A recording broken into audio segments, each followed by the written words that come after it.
அனைவருக்கும் வணக்கம். இன்றைக்கி நம்ம பார்க்க போகிற ராசி வந்து பார்த்திங்கன்னா மீன ராசி. மீன ராசிக்கு இந்த விஸ்வாவசு வருடம் எப்படி இருக்கும் அப்படி தான் நம்ம பார்க்க போகிறோம். இந்த மீன ராசி நேயர்கள் பொதுவாக எப்படி இருப்பாங்க அப்படின்னு கேட்டிங்கன்னா ரெட்டை புத்தி உள்ளவர்களாக இருப்பார்கள். புரியுதா? அதாவது காலையில் ஒரு மைண்ட் செட் இருக்கும், சாயங்காலம் பார்த்திங்கன்னா வேலை ஒரு மைண்ட் செட் இருக்கும். காலைல ஒரு விஷயத்தை செய்யணும்னு சொல்லுவாங்க, சாயங்காலம் சில பேர் அதை வேணான்னு சொல்லுவாங்க, இல்லை வேற ஒரு விஷயம் செய்யணும்னு சொல்லுவாங்க. ஸோ இந்த குணங்கள் வந்து அவங்களுக்கு பேசிக்காகவே இருக்கும். ஏன் அப்படின்னா அது குருவோட வீடு, ஆனால் சுக்கிரன் உச்சமாகிற வீடு. அதாவது குருவோட ஆட்சி வீடு, சுக்கிரனோட உச்ச வீடு. அதனால் அவங்களுக்கு ரெண்டு சிந்தனை இருக்கும்.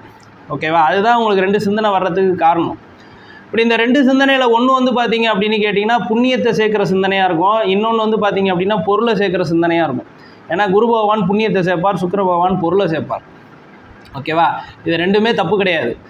ஆனால் இவங்க எப்பயுமே என்ன பண்ணணும் அப்படின்னு கேட்டிங்கன்னா தனக்குன்னு ஒரு வழிகாட்டியை வைத்துக்கொண்டு அந்த வழிகாட்டியிடம் வந்து ஒரு சில ஆலோசனை கேட்டுக்கொண்டு தான் அந்த வேலையை செய்யணும். அப்படி செய்யும்போது அது வந்து புண்ணியமும் கிடைக்கும், பொருளும் கிடைக்கும். அந்த மாதிரியான ஒரு அம்சம் கொண்டவங்க தான் இந்த மீனராசிக்காரர். இந்த மீனராசியில் பார்த்திங்கன்னா 3 நட்சத்திரம். ஒன்று பூரட்டாதி 4ஆம் பாதம், அடுத்து உத்திரட்டாதியில் 1, 2, 3, 4, அடுத்து ரேவதியில் 1, 2, 3, 4.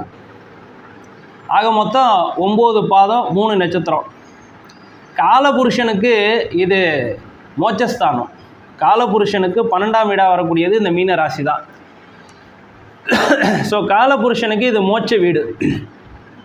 ஸோ இந்த 12ஆம் வீட்டில் இந்த 3 பேர் யாரோட நட்சத்திரம்னு கேட்டிங்கன்னா ஒன்று குருவோட நட்சத்திரம். பூரட்டாதி வந்து குருவோட நட்சத்திரம், உத்திரட்டாதி சனி பகவானோட நட்சத்திரம், ரேவதி புதனோட நட்சத்திரம். இதில் எது ரொம்ப நல்லாயிருக்கும் இந்த நட்சத்திரத்தில் அப்படின்னா புதனோட நட்சத்திரமான ரேவதி நட்சத்திரம் நல்லாயிருக்கும். ரேவதி கொஞ்சம் அதிகமாக இல்லாமல் யாரையாவது ஒருத்தவங்களோட கைடன்ஸை வச்சு முறையாக போனாங்கன்னா அவங்க ரொம்ப உச்சத்துக்கு போயிடுவாங்க மீனராசிக்காரங்க. ஏன்னா அவங்க ராசிக்கு 4ஆம் வீட்டுக்கும் 7ஆம் வீட்டுக்கும் புதன் தான் அதிபதி. அதனால் சுகத்தையும் அவர் தான் கொடுக்கணும், நட்பு செல்வங்களையும் கொடுக்கறது அவர் தான் கொடுக்கணும், வாழ்க்கை துணையை கொடுக்குறதும் அவர் தான் கொடுக்கணும். அதனால் ரேவதி நட்சத்திரம் சிறப்பாக இருக்கும். அதுக்கு அடுத்தது எது நல்லாயிருக்கும் அப்படின்னா பூரட்டாதி குருவோட நட்சத்திரம் நல்லாயிருக்கும். கொஞ்சம் ஸ்ட்ரிக்டாக இருப்பாங்க. ப்ளஸ் குருவோட நட்சத்திரத்தில் இருக்கக்கூடிய குருவோட வீட்டில் இருக்கிற நீங்கள் குரு சார்ந்த தொழிலை செய்யும்போது சிறப்பாக இருப்பீங்க. அதை தாண்டி ரொம்ப வருமானம் வரக்கூடிய தொழில் செய்கிறவர்கள் சக்ஸஸாக இருக்க முடியாது பூரட்டாதி நட்சத்திரத்தில். ஏன்னா அது குருவோட நட்சத்திரம். குருவோட வீட்டிலே இருந்து செய்யும் பொழுது குரு சார்ந்த சேவைகள், சர்வீசஸ், அது சார்ந்த வருமானங்கள் செய்யும் பொழுது மிகப்பெரிய உச்சத்துக்கு வருவீங்க. அதில் எந்த விதமான மாற்று கருத்து இல்லை.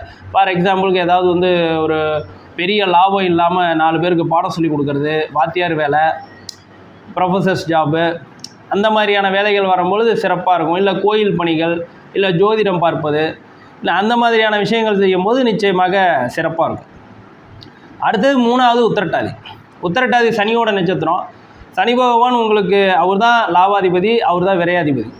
11ஆம் வீட்டுக்கும் அவர் தான் அதிபதி, 12ஆம் வீட்டுக்கும் அவர் தான் அதிபதி. அதனால் அது ஒரு ஏற்ற இறக்கமாக தான் இருக்கும். அப்போ நம்ம அந்த வரிசைப்படி சொல்லணும் அப்படின்னு கேட்டிங்கன்னா ஃபஸ்ட்டு நல்லா இருக்கிறது ரேவதி, அதுக்கப்புறம் பூரட்டாதி, அதுக்கப்புறம் பார்த்திங்க அப்படின்னா உத்திரட்டாதி. இப்படி தான் வந்து பார்த்திங்கன்னா நம்ம அந்த வரிசை சொல்லணும். அவங்க அந்த சிறப்பாக எப்படி வந்து அவங்க லைஃப் வந்து சிறப்பாக இருக்குங்கிறது. மற்றெல்லாம் அவங்க சுயஜாதகத்தை பொறுத்து கொஞ்சம் முன்ன பின்ன இருக்கும். அதுதான் மெயின், சுயஜாதகம் தான் மெயின். சரி, இந்த வருஷம் இந்த மீன ராசிக்கு வந்து எப்படி இருக்குது அப்படின்னு நம்ம பார்க்க போனோம்னா ஃபஸ்ட்டு வந்து ராகு கேது பயிற்சி. ராகு இது வரைக்கும் ராசியில் இருந்தார். புரியுதுங்களா?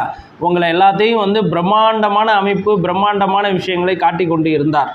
அவர் இப்போ என்ன பண்ணிட்டார்னா 12ல் போய் மறைஞ்சிட்டார். 12ல் போய் யாரோட இருக்கார் அப்படின்னு கேட்டிங்கன்னா சனி பகவானோட இருக்கார். 12ல் சனி இருந்தால் கெட்ட பழக்கங்கள் அதிகமாக வரும்.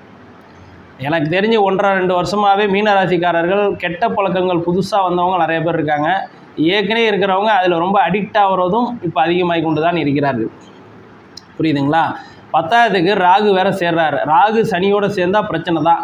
அப்போ எப்பயுமே என்ன ஆகும் அப்படின்னு கேட்டிங்கன்னா இனிமேல் கெட்ட பழக்கங்கள் அதிகமாக மூழ்குவதற்கு வாய்ப்புகள் அதிகமாக இருக்கிறது. ஸோ அதனால் என்ன பண்ணிக்கணும் அப்படின்னு கேட்டிங்கன்னா மீனராசிக்காரர்கள் இரவு 8 மணிக்கு மேலே எந்த விதமான விஷயங்களும் ஈடுபடாமல் நீங்கள் வீட்டுக்கு வந்துட்டு குடும்பத்தோடு டைமை ஸ்பெண்ட் பண்ணுறது ரொம்ப நல்லது. அது எந்த வயதினராக இருந்தாலும் சரி. ஏன்னா ராகு பகவான் 12க்கு போகிறார். சரி, கேது பகவான் எங்கே இருக்கார் அப்படின்னு கேட்டிங்கன்னா, கேது பகவான் 7லேருந்து 6க்கு வந்திருக்கார். இப்போ 7னா மனைவிக்கு உடல்நிலை சரியில்லாமல் போகிறது, மனைவி சம்பந்தமான பிரச்சனைகள், மனைவியால் பிரச்சனை, மனைவிக்கு பிரச்சனை அப்படின்னு சொல்ல போது தான் அது ரொம்ப கரெக்டாக இருக்கும். அந்த மாதிரி நிறையா பிரச்சனைகள் வந்து மனைவியால் உடலுக்கும் ஏற்பட்டு இருந்தது எல்லாமே இப்போ மாறிடும். 6க்கு வந்துடுவார் குரு. இப்போ மனைவி சுகமாயிருவாங்க. உங்களோட நல்ல பல விஷயங்கள் வந்து இப்போ உங்கள் உடல் ரீதியாக சில விஷயங்கள்லாம் குணமாயிரும். உங்களுக்கு இருந்த உடல் வியாதிகளும் குணமாயிரும். பிறப்பு உறுப்புகளில் இருந்த பிரச்சனைகள் குணமாயிரும். இந்த மாதிரி பல பிரச்சனைகள் வந்து பார்த்திங்கன்னா இப்போ குணமாகி நல்லா அழகாக இருப்பாங்க. அதேமாதிரி பெண்களுக்கு கர்ப்பப்பை பிரச்சனை குணமாயிரும். இந்த மாதிரி பல விஷயங்கள் வந்து உங்களுக்கு ஆரோக்கியம் தரக்கூடிய அமைப்பிலே வந்து எப்படி இருக்கும் அப்படின்னு கேட்டிங்கன்னா இந்த வருஷம் இருக்கும். ஆனால் 6க்கு வரக்கூடிய கேது என்ன பண்ணுவார்? 6க்கு வரக்கூடிய கேது அவர் வந்து கொஞ்சம் பிரச்சனைகளை கொடுப்பார். ஏன்னா 6ல் வந்தால் அவர் சத்ருவாக மாறுறார்.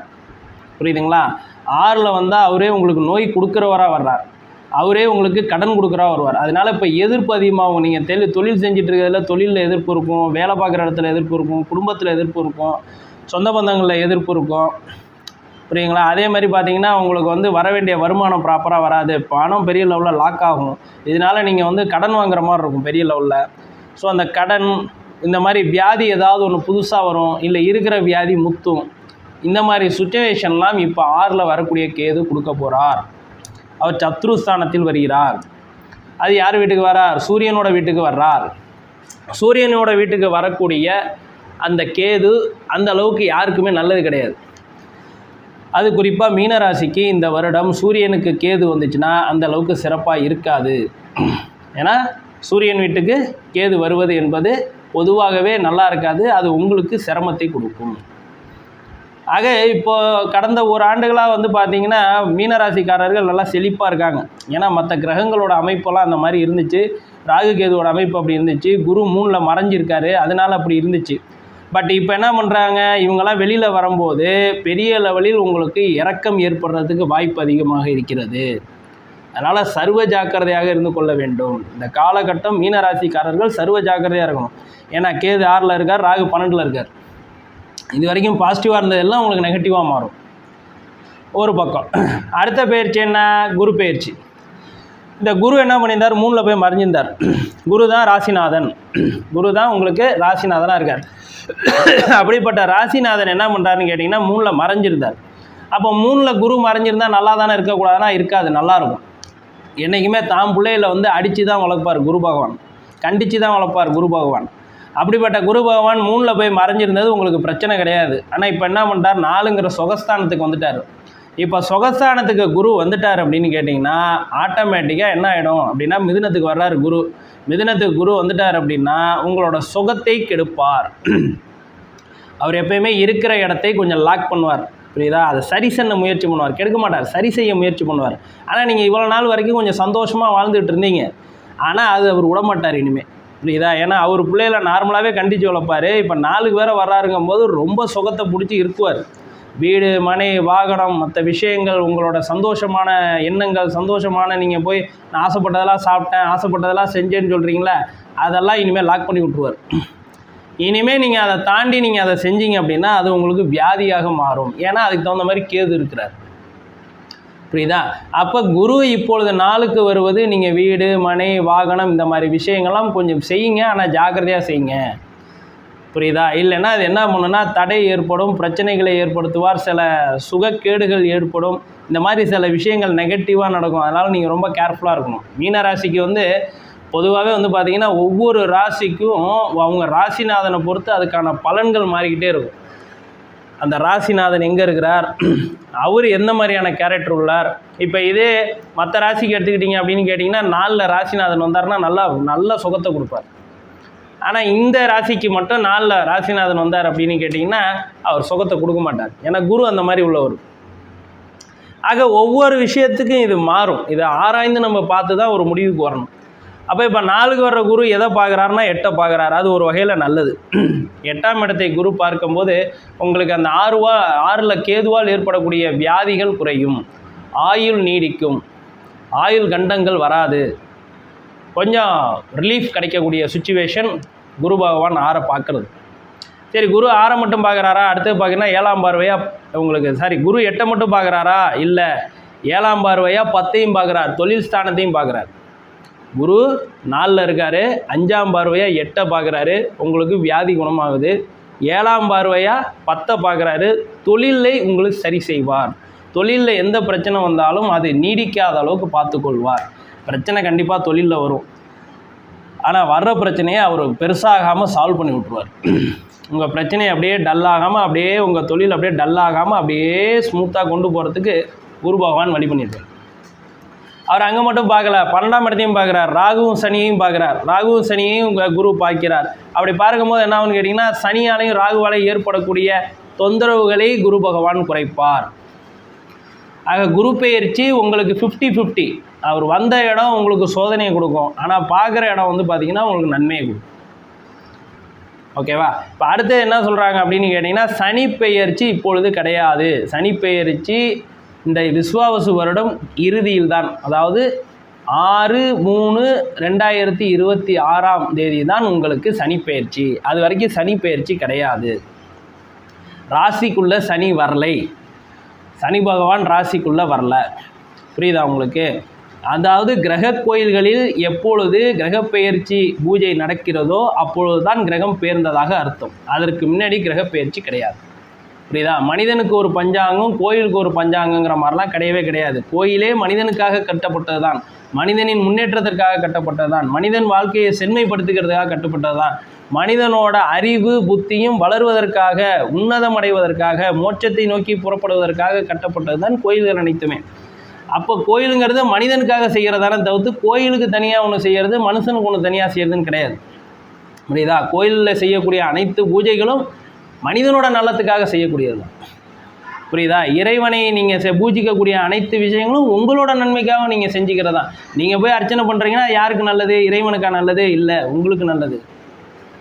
நீங்கள் அந்த சாமிக்கு அலங்காரம் பண்ணி பார்க்குறீங்க, என்னென்னமோ செஞ்சு பார்க்குறீங்க, விசேஷம் எடுக்கிறீங்க, திருவிழா எடுக்கிறீங்க, இதெல்லாம் யாருக்கு நல்லது? மனிதர்களுக்கு நல்லது, அந்த ஊருக்காரவங்களுக்கு நல்லது, செய்கிறவங்களுக்கு நல்லது. புரியுதா? இறைவன் அதனால் பலனடைய போவது கிடையாது. இறைவனுக்கு பூஜிப்பது மூலியமாக மனிதன் பலனடைகிறான். புரியுதா? அதனால் இறைவன் வந்து கொடுக்குற ஸ்தானத்தில் தான் இருக்காரே தவிர்த்து பெறுற ஸ்தானத்தில் கிடையாது. அதனால் இறைவனுக்காக நம்ம எதுவும் செய்யவில்லை, நமக்காக இறைவனை செய்கிறோம். நம்மளோட மனதின் ஆழத்தை உணர்வதற்காக இறைவனுக்கு நம்ம எல்லா வழிபாடுகளும் நம்ம செய்து கொண்டிருக்கோம். அப்படிங்கும்போது கோயிலில் நம்ம ஒரு விஷயங்கள் செய்தார்கள் மட்டும்னா தான் அதை நம்மளும் எடுத்துக்கணும். புரியுதுங்களா? கோயிலில் வந்து குரு பெயர்ச்சினா நமக்கும் குரு பெயர்ச்சி ஆயிடுச்சுன்னு அர்த்தம். கோயிலில் சனி பெயர்ச்சி ஆயிடுச்சுன்னா நமக்கு சனி பெயர்ச்சி ஆயிடுச்சுன்னு அர்த்தம். ஆக கோயில்களில் அடுத்த வருடம் தான் சனி பெயர்ச்சி எடுக்கிறார்கள். புரியுதா? திருநள்ளாறு கோயிலில் அடுத்த வருஷம் தான் சனி பெயர்ச்சி நடக்கிறது. இப்பொழுது சனி பெயர்ச்சி எதுவும் கிடையாது. சனி பகவான் கும்பத்தில் தான் இருக்கிறார். அதில் எந்த விதமான குழப்பமும் எடுத்துக்கொள்ள வேண்டிய அவசியம் இல்லை. ஆக 12இல் தான் சனி இருக்கிறார். சனியில் வந்து 4 கேட்டகரி இருக்குது. முதல்ல வந்து பார்த்தீங்க அப்படின்னு கேட்டிங்கன்னா மங்கு சனி. அதாவது முதல்ல 30 வயசு வரைக்கும் உள்ளவங்களுக்கு வந்து வரக்கூடிய சனி வந்து மங்கு சனி. அது உங்களுக்கு சோதனையை கொடுக்கும். சோதனையை கொடுக்குன்னா உங்கள் வாழ்க்கையை கற்றுக் கொடுக்குன்னு கூட சொல்லலாம். அது கொஞ்சம் சோதனையாக இருக்கும். அடுத்தது 30 வருடம், அதாவது 30லேருந்து 60 வரைக்கும் வரக்கூடிய 7.5 சனிக்கு பேர் வந்து என்னன்னு கேட்டிங்கன்னா பொங்கு சனின்னு சொல்லுவாங்க. ஒவ்வொரு வாட்டியும் சனி 7.5 வருஷம் வருவார். ஓகேவா? அதை பொங்கு சனின்னு சொல்லுவாங்க. ஆக பொங்கு சனி வந்து இந்த டயத்தில் இந்த வயதினருக்கு வந்து பொங்கு சனியாக இருப்பார். 7.5 சனி அது செட்டில் பண்ணி கொடுப்பார். லைஃப்பை செட்டில் பண்ணி கொடுப்பார். வீடு மனை வாகனம் சொத்து சுகம் உங்களை கம்ப்ளீட்டாக செட்டில் பண்ணி கொடுப்பவர் தான் பொங்கு சனி. அடுத்தது 60 வயதுக்கு மேலே 90 வயது உள்ளவர்களுக்கு வந்து மாரக சனின்னு சொல்லுவாங்க. உடலில் வியாதியை ஏற்படுத்துவார். புரியுதா? உடல் சங்கடங்கள் கூட சூழ்நிலை வரும் அந்த 7.5 வருஷத்தில். அப்புறம் 90 வயசுக்கு மேலே 120 வயசுக்குள்ளே தான் மரண சனின்னு சொல்லுவாங்க. அதுதான் மரணத்தை ஏற்படுத்துவார் சனின்னு சொல்லுவாங்க. அதனால் சனினே நிறையா கேட்டகரி இருக்குது. மங்கு சனி, பொங்கு சனி, மாரக சனி, மரண சனின்னு 4 கேட்டகரி இருக்குது. ஒவ்வொரு சனியும் 7.5 வருஷம் இருக்கும். இப்போ உங்கள் வயசு என்னவோ அதுக்கு தகுந்த மாதிரி நீங்கள் அதை புரிஞ்சுங்க. ஓகேவா? அதுக்கு தகுந்த மாதிரி நீங்கள் முன்னெச்சரிக்கையாக இருந்துருங்க. அதுக்கு தகுந்த மாதிரி உங்கள் செயல்பாடை வச்சுங்க. அதனால் 30 வயசுலேருந்து 60 வயசுக்குள்ளே இருப்பாங்க, 40-45 வயசில் இருப்பாங்க. பார்த்திங்கன்னா பொங்கு சனியாக இருக்கும். அவங்க 7.5 சனி நடக்குது, நம்ம எதையும் செய்யக்கூடாதுன்னு சொல்லி பயந்துட்டு இருப்பாங்க. அந்த பீரியடு தான் உங்களுக்கு எல்லா வாய்ப்புமே கிடைக்கும். அந்த பீரியடு தான் உங்களுக்கு டெவலப்மெண்ட் பீரியடு. இந்த நேரத்தில் நீங்கள் சைலண்ட்டாக இருந்துட்டிங்கன்னா ஒன்றுமே ஆகாது. அப்போ நீங்கள் தான் ஸ்டெப் எடுத்து என்ன பண்ணிக்கணும் அப்படின்னு கேட்டிங்கன்னா, இந்த காலகட்டத்தை பயன்படுத்தி நீங்கள் வெற்றிக்கு நீங்கள் வித்தா வழியிட்டுருக்கணும். சரி, ஆக இப்போ சனி பெயர்ச்சி உங்களுக்கு 12ல் தான் சனி இருக்கார். 12ல் சனி இருந்தால் கெட்ட பழக்கங்கள் வரும், கெட்ட சவகாசங்கள் வரும், கெட்ட புத்தி வரும், இரவு நேரங்களில் தேவையில்லாமல் மனம் அலைபாயும், இந்த மாதிரி சில விஷயங்கள்லாம் ஏற்படும். ஸோ அயன சயன சாகம், அயன சயன சுகத்தை கொடுக்கக்கூடிய இடம் 12ஆம் இடம். அந்த இடம் வந்து பார்த்திங்கன்னா பாதிக்கப்படக்கூடிய சூழ்நிலை. ஏன்னா சனி வந்து 12ல் ஆட்சி பெற்றிருக்கார். அப்படிங்கும்போது அந்த அளவுக்கு கொஞ்சம் சிறப்பாக இருக்காது. அதனால் இரவு நேரம் சம்மந்தப்பட்ட விஷயங்களில் நீங்கள் ஜாக்கிரதையாக இருந்து கொள்ள வேண்டும். தீய சவகாசம் வைத்துக்கொள்வது உங்களுக்கு பேரழிவை ஏற்படுத்தும் அப்படிங்கிறத இந்த காலகட்டத்தில் நீங்கள் மனசில் வச்சுக்கணும். சரி, இந்த ராகு கேதுக்கு என்ன பரிகாரம் அப்படின்னு கேட்டிங்கன்னா, ராகுக்கு நீங்கள் திருநாகேஸ்வரம் போகணும், கேதுக்கு கீழப்பெரும்பள்ளம் போகணும். புரியுதா? அதே மாதிரி திருப்பாம்புரமும் போகலாம். பட் அங்கே வந்து சம் ப்ரொசீஜர்ஸ் இருக்குது, அதெல்லாம் நீங்கள் ஃபாலோ பண்ணி ப்ராப்பராக செய்யணும். புரியுதா? இல்லைன்னா நீங்கள் திருநாகேஸ்வரம் கீழப்பெரும்பள்ளம் 2த்துக்கு போனாலே போதுமானது. இல்லைன்னா திருப்பாம்புரம் நீங்கள் போகலாம். அது 2த்துக்கும் சேர்ந்து செய்கிறது. நான் அது ராகுக்கும் கேதுக்கும் சேர்ந்து செய்கிறது தான் திருப்பாம்புரம். இது 2 திருநாகேஸ்வரங்கிறது ராகுக்கு மட்டும் செய்கிறது, கீழப்பெரும்பள்ளங்கிறது கேதுக்கு மட்டும் செய்யுது. அதுக்கப்புறம் நீங்கள் அந்த பரிகாரம் செய்ததுக்கு பிறகு இங்கே வந்து என்ன பண்ணணும் அப்படின்னு கேட்டிங்கன்னா, வாரம் வெள்ளிக்கிழமை இல்லை ஞாயிற்றுக்கிழமையில் ராகுகால காளிக்கு போய் இல்லை ராகுகால துர்க்கைக்கு போய் நீங்கள் விளக்கு போடணும். ஓகேவா? ஒரு காளி கோயிலையோ துர்கா கோயிலையோ ராகு காலத்தில் போய் விளக்கு போடணும். சில ஊரில் ராகுகால காளினே இருக்குது, அங்கே போய் விளக்கு போடணும். அது ரொம்ப சிறப்பு. கும்பகோணம் பக்கத்தில் இருக்குது. புரியுங்களா? அங்கெல்லாம் நீங்கள் வந்து செய்யலாம்.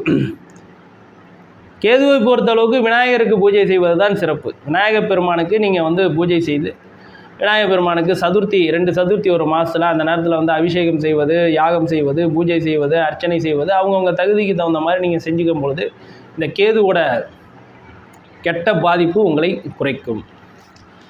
சனீஸ்வரனை பொறுத்தளவுக்கு நீங்கள் செய்ய வேண்டியது திருநள்ளாறு போய் பூஜை செஞ்சுக்க வேணும். அப்புறம் திருக்கொள்ளிக்காடு வித்தின் ஒரு 3 நாளுக்குள்ளே திருக்கொள்ளிக்காடு வந்துடணும். திருக்கொள்ளிக்காடு வந்து அங்கே பொங்கு சனீஸ்வரராக இருக்கார். அங்கே வந்து நீங்கள் வழிபாடு பண்ணிக்கணும். திருப்பி திருநறையூர் அங்கே மங்கள சனியாக இருக்கிறார். புரியுதா? திருநள்ளாறில் தோஷத்தை கழிப்பார், திருக்கொள்ளிக்காடில் உங்களுக்கு எல்லாத்தையும் கொடுப்பாரு, திருநறையூரில் உங்களுக்கு எல்லாத்தையும் செட்டில் பண்ணி கொடுப்பார். கொடுக்கறது எல்லாத்தையும் எப்படி காப்பாற்றுறதுன்னு முடிவு பண்ணி கொடுப்பார், பிராப்தம் கொடுப்பார். ஆக நீங்கள் போனீங்கன்னா 3 கோயிலுக்கும் போகணும். திருநள்ளாறு போயிட்டு, திருக்கொள்ளிக்காடு போயிட்டு, திருநறையூர் மங்கள சனிக்கு போய் அங்கே அவங்க எல்லாருக்கும் அவர் மனைவி 2 பிள்ளைங்க மாந்தி குளிங்க 2 பிள்ளைங்களுக்கு துணியெல்லாம் எடுத்து கொடுத்து அங்கே பூஜை பண்ணி செஞ்சுட்டு வர்றது மிகவும் சிறப்பாக. அப்போ தான் அது முழு பலனும் கிடைக்கும் உங்களுக்கு.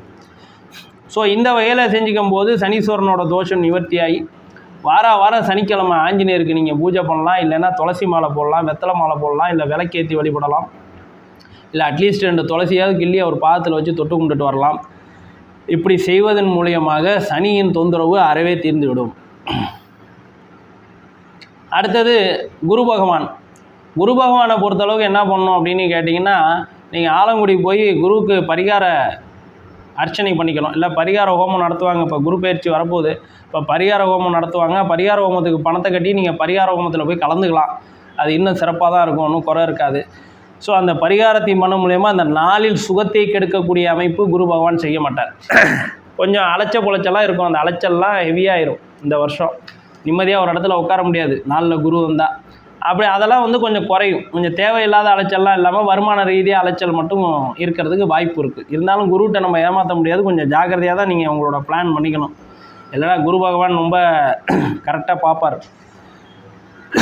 குருவுக்கு பரிகாரம் அப்படிங்கிறது நீங்கள் ஆலங்குடியில் செய்த பிறகு நீங்கள் உங்கள் ஊரில் இருக்கக்கூடிய சிவன் கோயிலில் நீங்கள் தட்சிணாமூர்த்தி, குரு தட்சிணாமூர்த்தி இருப்பார். அவருக்கு நீங்கள் வாரம் வியாழக்கிழமை கொண்டக்கடலை மாலை, விளக்கு போடுறது, இந்த மாதிரி விஷயங்கள்லாம் நீங்கள் செய்யும் பொழுது இந்த குருவோட தோஷம் வந்து உங்களுக்கு பெரிய லெவலில் குறையும்.